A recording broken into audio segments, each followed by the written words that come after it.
Have you ever wanted to write a type of story but just weren't sure where to start? Like you have an idea, like you want to write a romance or you want to write a comedy, you want to do a gag comic or you want to do a comic that is about high school. One thing that you can do is to combine your genre with something that you like. So for example, I personally love apocalypse stories. So let's say I want to do an apocalypse story. What's something that I could combine that with to get ideas? Well, I love seasonal things, like those billions and billions of autumn aesthetic boards you see on Tumblr once it hits like August or July even for some people. Like I love them all. Like the whole seasonal aesthetics, like absolutely lovely. So let's say I'm going to write an apocalypse story, but I'm going to make it seasonal. Now, obviously, there's a lot of potential here, and you might be like, how do you do this? Well, let's break down what seasonal means. That means you have the 4 seasons to work with. So I have not only one idea to consider, but multiple ideas. I have at least 1 or 2 ideas for each season. So let's walk through them and see what sort of ideas, this sort of combination of genre and a personal interest of the writer can create. So first is spring. One time, many years ago, I was talking about seasonal apocalypse ideas with another writer, and she had the best suggestion. Spring comes. Winter ends like it should. Everything seems normal.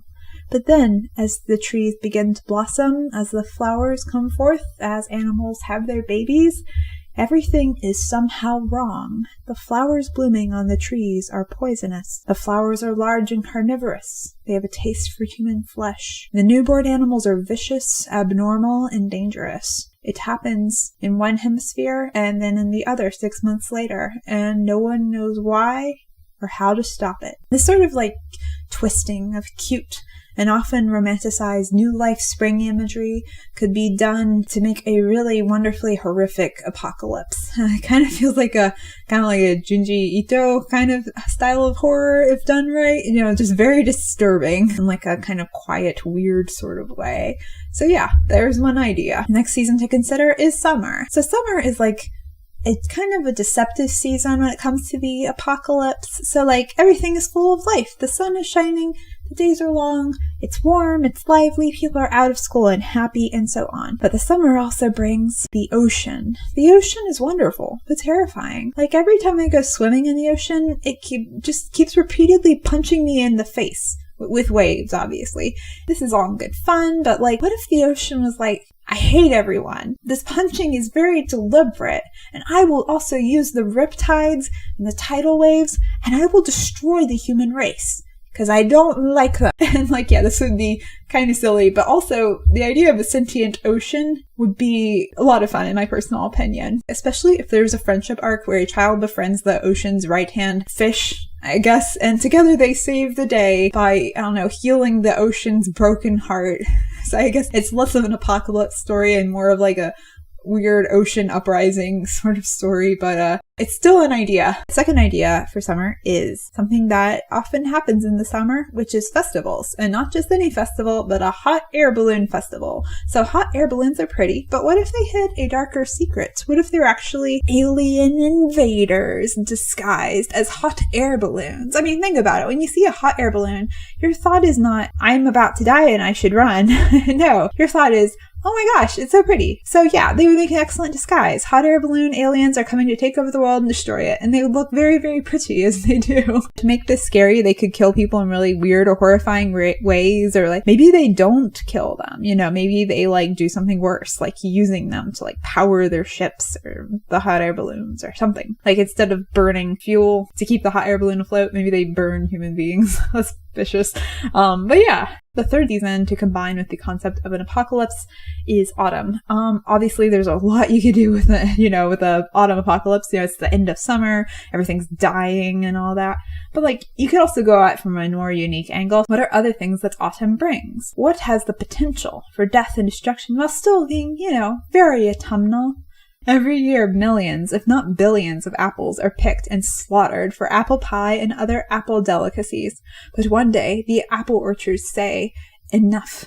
Enough rejoicing in the murder of our children. Enough with peeling their skins off. Enough with drinking their blood. It's time for the orchards to rise. They will take revenge. Every person who has ever consumed an apple will suffer like the apples have suffered. Skinned, baked into pies, turned into sauce, pressed into cider. It's gonna be a bloodbath. Though I guess people who live in like really hot climates would be just fine, you know. Even if they've eaten apples, like the apple orchards couldn't survive down there, so it's more like a very partial apocalypse. Yeah, this could be like a great B movie. It really doesn't have much more potential than that, unless if like you turn it into some sort of like weird, stupid, one of those like stupid romances where like falling in love with the orchard, where like the guy on the, like one of those abs covers books where like there's a guy on the front and he's got the abs, except it's like a tree guy, and oh my gosh, that would be so screwed up. Anyways, moving on. Season 4 is winter, and yeah, so winter apocalypse, the obvious route here is to just go with how cold everything is. You know, just freeze everyone to death. But no, like, I think you can be more creative than that. Like, what are a couple things that winter brings that could make good material for an apocalypse? Well, the first thing is Hallmark Christmas movies. So a Hallmark movie apocalypse, I think it would be like some demented elder god became obsessed with Hallmark movies and decided to turn the whole world into a Hallmark Christmas movie. So like every town and city has its own Hallmark movie plot happening, but like things keep going wrong and people who go off script disappear. And if the main characters don't start falling in love, or if something stops them from coming together, then what happens? And what happens when the twisted elder god doesn't get the happy ending that she's looking for?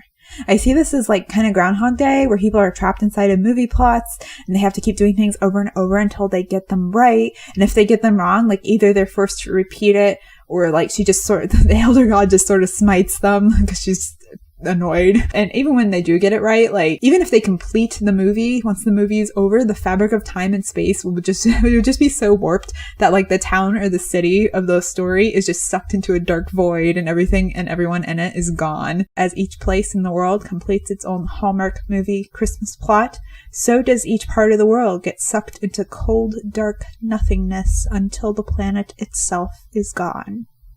Apocalypse! Yay! So the second thing that winter brings is baking championships. You gotta stay with me on this one. Aliens are invading. They're going to destroy the world. But oh, baked goods? They don't have baked goods on their planet. They demand baked goods. But they're really, really picky. Only the best baked goods will please them. So who shall be in charge of creating and delivering the baked goods that these invaders demand in exchange for leaving our planet in one piece? Suddenly, all the holiday baking championships have become a matter of life and death. Humanity must find the world's best baker or perish. I also see this as a touching drama where the baker protagonist and his competitors rediscover the meaning of friendship. So what are your favorite ideas for a seasonal apocalypse? Or what's your favorite apocalypse story or setting or atmosphere? Mine is probably Evangelion. I love that it is a summer apocalypse with aliens. That's totally rad to me, in case you couldn't tell. Yeah, alien apocalypses are a lot of fun for me. Have you ever done this thing as like a type of brainstorming where you're like, I want to write this type of story. Let me use this thing I like to help get ideas for it. And has it helped? Has it worked for you? I could definitely see this backfiring. I mean, given how insane a lot of these ideas were. I'd love to hear your thoughts down below, and I'll see y'all in another video. Bye bye.